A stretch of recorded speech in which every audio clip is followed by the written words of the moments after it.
La raison d'être du bioparc, est-ce que c'est seulement pour une visite d'animaux? En fait, là, la visite, c'est juste un prétexte pour faire de l'éducation au bioparc. Donc, notre mission, c'est vraiment éduquer les gens. Puis on le fait, oui, ici au bioparc, avec les visiteurs réguliers durant l'été, avec les groupes scolaires aussi qui viennent nous visiter, mais on le fait aussi à l'extérieur du bioparc de différentes façons, dont un programme éducatif. Donc, on se déplace dans les écoles pour aller animer des activités. En parlant d'éducation, vous avez fait une entente avec Hydro-Québec? Oui, effectivement, donc une commandite d'Hydro-Québec qui nous permet de développer un tout nouveau programme. Donc, on va ajouter à notre programme d'éducation dans les écoles. Et donc, cet argent-là qu'Hydro-Québec nous donne, ça va nous permettre de développer ce projet-là, qui est un projet pour les jeunes du troisième cycle du primaire, donc le cinquième, sixième année, et aussi les jeunes du premier cycle du secondaire, donc le secondaire 1, secondaire 2. Et on a aussi un volet pour les classes spécialisées, donc les jeunes avec des difficultés d'apprentissage. Donc, on va vraiment avoir un atelier spécifiquement pour ces jeunes-là. Qu'entendez-vous par adapter le programme pour des classes spécialisées? En fait, on va faire affaire avec des enseignants qui, justement, là, sont dans ce genre de classe-là et on va développer des activités pour cette clientèle-là parce qu'on considère que tous les jeunes, peu importe s'ils ont des difficultés ou pas en apprentissage, méritent d'en apprendre plus sur l'environnement, sur la faune. Et donc, on veut vraiment monter des activités qui vont leur être désignées, qui vont être plus faciles pour eux et qui vont vraiment aller chercher là, leur mode d'apprentissage. Ça vient où l'idée de faire une entente avec Hydro-Québec? En fait, Hydro-Québec a des programmes dont justement pour avoir des subventions pour des programmes d'éducation. Ils vont beaucoup donner pour l'environnement. Donc, nous, c'est là qu'on est allé appliquer. Puis, ça nous permet justement de travailler sur différents projets. Combien vous allez avoir en subvention? On va avoir un 5 000 ce qui va nous permettre vraiment de développer 5 ateliers pour le scolaire. Comme, ça va être quoi le programme? En fait, les ateliers vont se faire en 2 temps. Donc, chaque atelier va avoir une partie qui va se donner en classe. Donc, une partie un peu plus théorique, mais toujours avec de la pratique pour garder l'attention des jeunes. Et une deuxième partie va venir se donner ici au bioparc, donc de côté plus pratique.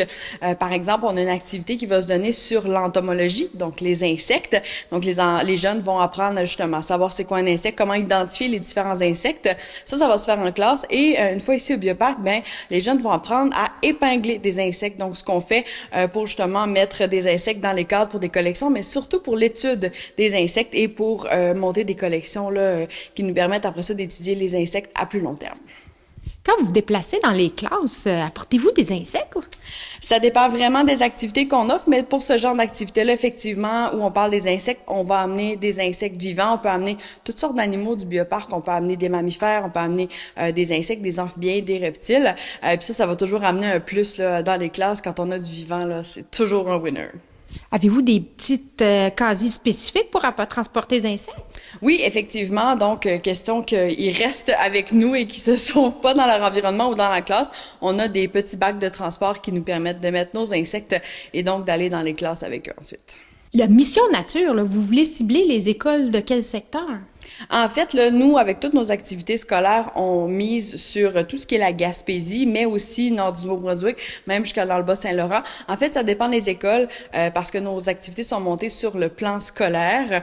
Donc, toutes les écoles du Québec peuvent nous accueillir et on peut les accueillir aussi. Toujours une question là, de temps et de budget pour les écoles. Mais nous, on peut se déplacer partout en Gaspésie, même plus loin. Et même chose, on accueille des écoles d'un peu partout aussi. Ben, en parlant de budget pour les écoles, pour ce genre d'activité-là, il y a la culture à l'école? Oui, effectivement. Donc, c'est un programme dans lequel on fait partie du gouvernement qui permet aux écoles d'aller chercher justement de l'argent pour les déplacements, autant de nos déplacements, donc nous venir dans les écoles, que pour eux payer l'autobus quand ils viennent nous voir. Donc, ça permet de payer une grande partie des activités et donc justement de se déplacer de plus facilement pour les écoles. Votre nouveau programme va être prêt quand? On devrait faire le lancement en mars 2025, donc ça approche très, très vite. On a vraiment hâte de présenter là, ce nouveau programme-là aux écoles. Pourquoi c'est important pour le bioparc de conscientiser les jeunes à préserver la nature? En fait, les jeunes, c'est les citoyens de demain, c'est eux aussi qui ont cette passion-là que souvent on va perdre en tant qu'adultes. Donc, en enseignant ça aux jeunes, en leur montrant là, c'est quoi la nature, qu'est-ce qu'ils peuvent faire aussi pour la sauvegarder, bien, on espère les conscientiser pour demain, mais aussi que eux puissent après ça aller à la maison avec leurs amis, avec leur famille, puis justement les conscientiser eux aussi. C'est très porteur un jeune, donc on veut vraiment là, viser là-dessus. En restant dans la veine de l'éducation, là, Au bioparc, là, présentement, vous avez combien d'espèces qui dorment l'hiver? Oh, on en a juste 3, en fait, qui vont dormir cet hiver. Donc, ours, raton laveur et moufette. Puis, bon, avec l'automne, l'hiver, début d'hiver tardif qu'on a eu, là, des fois, ça prend un petit peu plus de temps. Mais là, on a eu de la belle neige, on a eu du froid. Donc, nos animaux sont allés se coucher pour l'hiver. Puis, généralement, recommencent à sortir vers la mi-mars environ. Sinon, tous les autres animaux sont actifs et visibles durant l'hiver. C'est quoi les facteurs qui fait que les animaux vont se réveiller?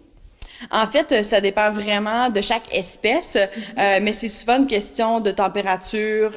Quand il y a des redoux, par exemple, au mois de mars, ça leur donne envie de voir s'il y a de la nourriture, parce qu'en fait, c'est vraiment le principal facteur qui va faire que les animaux vont dormir l'hiver, la disponibilité de nourriture. Puis en nature, ils savent que, bon, il fait froid, moins de nourriture.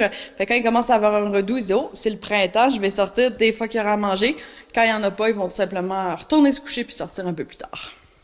Pour terminer, Stéphanie, après le temps des fêtes, on peut vous apporter nos sapins de Noël? Oui, effectivement. Donc, les sapins de Noël, bien sûr, qui n'ont pas de décoration à l'intérieur ou de produits chimiques, les sapins naturels. Et ça, nous, on peut s'en servir pour différentes choses. Il y a certains animaux qui vont les manger, par exemple les orignaux, mais on peut aussi s'en servir comme enrichissement. Donc, c'est un nouvel objet qu'on peut amener dans l'habitat chez les lynx, par exemple. Puis, ils vont jouer, ils vont être curieux. On peut même y cacher de la nourriture. Donc, c'est une très, très bonne forme d'enrichissement pour nos animaux. Donc, les gens peuvent nous déposer ça au bioparc, puis nous, c'est sûr qu'on va s'en servir. Bien, merci beaucoup. Toujours un plaisir!